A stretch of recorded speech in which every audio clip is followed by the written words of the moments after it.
Halo sob, ketemu lagi sama Mimin di berita terkini MotoGP. Yes, kabar baik untuk para pecinta MotoGP Indonesia. Salah satunya adalah ada dua tim yang bakalan meluncurkan motornya di Indonesia, atau lebih tepatnya di Jakarta, yaitu tim milik Valentino Rossi karena hubungannya dengan Pertamina sebagai sponsor utama. Dan kemudian Honda secara mengejutkan juga memilih peluncuran musim tahun 2025 di Jakarta.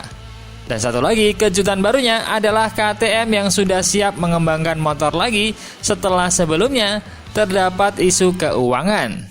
Kini KTM siap kembali ke track. Sudahkah dapat suntikan dana segar? Karena sahamnya juga sudah mulai naik lagi. Seperti apa lengkapnya, kita bahas. Jangan sampai ketinggalan update tentang MotoGP dari TNT. Dengan cara ketik hashtag MotoGP di kolom pencarian agar kamu bisa mendapatkan pilihan berita menarik yang kamu cari. Memiliki sponsor dari Indonesia, skuad milik Valentino Rossi tersebut ingin mendekatkan diri dengan para penggemarnya di tanah air. Rencananya, Pertamina Enduro VR46 Racing akan menggelar acara istimewa tersebut di Nusa Indah Theater pada pukul 18.30 WIB dan bisa disaksikan lewat YouTube atau platform digital lainnya. Untuk musim depan, VR46 Racing akan menduetkan Fabio Di Gia dan juga Franco Morbidelli. Di Gia akan menjadi rider utama setelah ditinggal Marco Bezzecchi yang melompat ke Aprilia, sehingga berhak mendapatkan Desmos edisi GP25. Sementara Morbidelli ditampung selepas Pramac Racing melepasnya. VR46 Racing mungkin akan jadi lingkungan yang bagus untuknya membangkitkan karir di level Premier. Selain itu, dia juga sudah mengenal orang-orang di balik tim tersebut.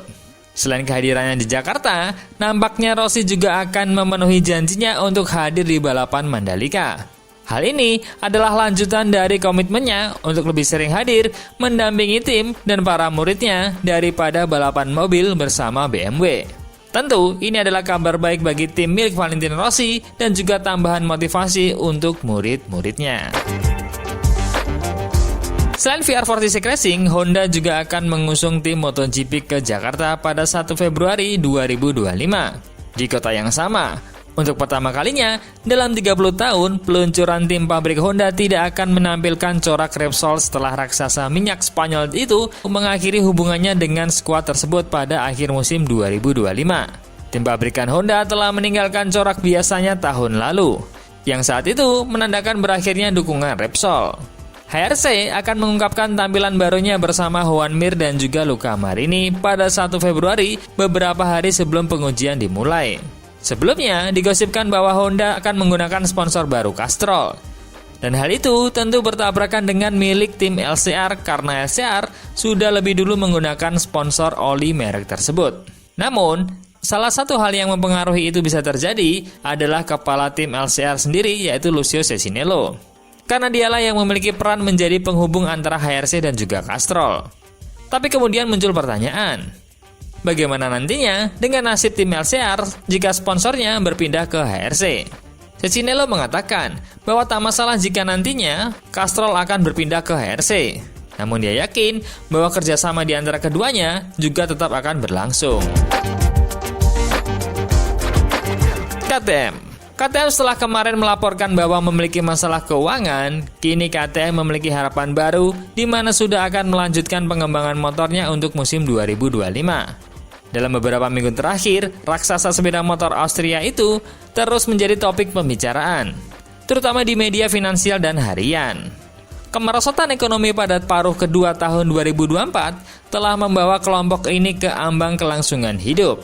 Sejak laporan mengerikan pada tanggal 29 November yang menunjukkan keseluruhan krisis, seluruh perusahaan telah terlibat dalam proses restrukturisasi. Terlepas dari dampak buruk yang juga menimpa departemen balap di Munderving, tim rally resmi telah dikerahkan di bawah bendera KTM dan tim teknis proyek MotoGP juga sedang dalam tahap persiapan yang tinggi. Insinyur Wolfgang Felber yang mengambil alih keseluruhan pengembangan RC16 dari pensiunnya Fabio Sterlacini menggambarkan situasi di markas balap kepada Speedweek.com. Sejauh yang menyangkut persiapan untuk musim baru, semuanya saat ini berjalan seperti biasa. Dan beberapa tahun terakhir, kami telah memangkas semua proses sehingga kami menyiapkan mesin baru pada minggu ketiga tahun ini. Hal yang sama akan terjadi pada tahun 2025. Senin depan, kami akan mulai membangun kembali semua sepeda motor. Artinya, 8 motor balap akan dirakit di Upper Austria pada pertengahan Januari ini. Jelas juga bahwa spesifikasi untuk tahun 2025 pada prinsipnya telah ditetapkan saat ini. Wolfgang Felber menegaskan, kita jelas sedang membicarakan model evolusi untuk tahun 2025. Pendekatan baru yang radikal tidak mungkin dilakukan. Kami telah melakukan perombakan sebenarnya selama pengujian terakhir pada tahun 2024. Versi 2025 berfungsi sesuai harapan dan fondasinya telah ditentukan. Rencananya sekarang adalah membangun semua mesin sesuai dengan suku cadang baru. Departemen Spesialisasi menambahkan, ada perbedaan dalam ergonomi yang berbeda untuk masing-masing rider. So, KTM bakal punya settingan masing-masing nih untuk semua rider, disesuaikan dengan gaya balapnya dan karakternya. Nah, lanjut bicara mengenai KTM, ada kabar dari Pedro Acosta nih. Pedro Acosta telah memberikan kabar terbaru yang tenang tentang suasana hatinya di tengah masa depan KTM di MotoGP yang tidak menentu, dengan menyatakan bahwa hal itu tidak mempengaruhi dirinya. Manajer Acosta, Albert Valera, bersikap kritis terhadap situasi tersebut. Dengan mengatakan kepada podcast, kami menandatangani kontrak dengan perusahaan yang tampaknya berada dalam posisi yang kuat dan siap untuk menantang Ducati. Kini semuanya telah berubah dan kami bertanya-tanya apa yang akan terjadi. Namun, dalam sebuah wawancara untuk Pon Group, Acosta telah bergerak untuk menenangkan suasana. Saya senang bisa naik ke tim resmi, yang merupakan apa yang kami cari sejak awal. Tujuannya adalah untuk menyempurnakan beberapa poin pada motor dan mencari konsistensi dalam balapan untuk memperjuangkan hasil yang lebih baik. Acosta menambahkan, situasi KTM saat ini tidak mempengaruhi kami sama sekali, dan saya yakin mereka akan mampu melewatinya. Optimisme Pedro Acosta diperkuat dengan saham KTM yang meningkat di tengah kabar krisisnya. Harapan KTM untuk bertahan dari krisis keuangan telah terdongkrak oleh meningkatnya keyakinan dari calon investor terhadap proses restrukturisasi merek tersebut. Pabrikan Austria, pembuat motor terbesar di Eropa itu, memasuki administrasi mandiri sebelum Natal 2024 kemarin. Meskipun sidang kreditor pertama pada tanggal 20 Desember menawarkan prospek positif bagi kelangsungan hidup perusahaan, laporan tersebut juga menyatakan bahwa penarikan diri dari MotoGP akan dilakukan.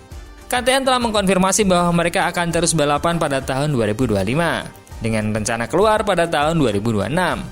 Meskipun situasi ini masih sangat belum pasti saat ini. Tindakan lain yang telah dilakukan adalah penghentian sementara produksi, pemutusan hubungan kerja terhadap lebih 700 karyawan, sementara saham mayoritas di MV Agusta telah dijual. Menurut laporan GP1, KTM perlu menemukan investasi sebesar 540 juta euro paling lambat 25 Februari saat pemungutan suara oleh kreditor mengenai proses restrukturisasi yang akan diadakan. Namun, ada harapan bagi KTM karena mendapatkan minat dari investor besar, dengan nilai sahamnya juga naik hingga hampir 70% selama bulan terakhir. GP1 menyatakan bahwa mitra pemegang saham saat ini, Bajaj Auto dan CF Moto, berencana untuk meningkatkan investasi mereka di KTM untuk menyelamatkan merek tersebut. Sementara minat juga datang dari Fountain Fest yang berbasis di Hong Kong. CEO KTM Stephen Pirer mengatakan bulan lalu bahwa dia akan menggunakan keuangan sendiri untuk membantu proses restrukturisasi KTM yang akan mencakup penjualan berbagai aset. Namun, sementara minat besar dalam investasi telah memberikan titik terang bagi KTM, hal itu juga memungkinkan akan mengorbankan Pirer yang akan kehilangan sebagai pengaruhnya di perusahaan yang dibangunnya. KTM mungkin juga harus memangkas beberapa proyek lainnya, seperti bisnis sepeda dan bisnis mobil KTM Expo.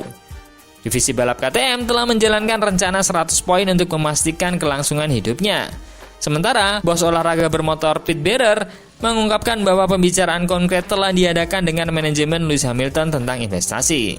Nah, di MotoGP, KTM telah mengurangi keterlibatannya dengan menghapus merek gas-gas dan juga Husqvarna dari kelas utama, grid Moto2 dan juga Moto3.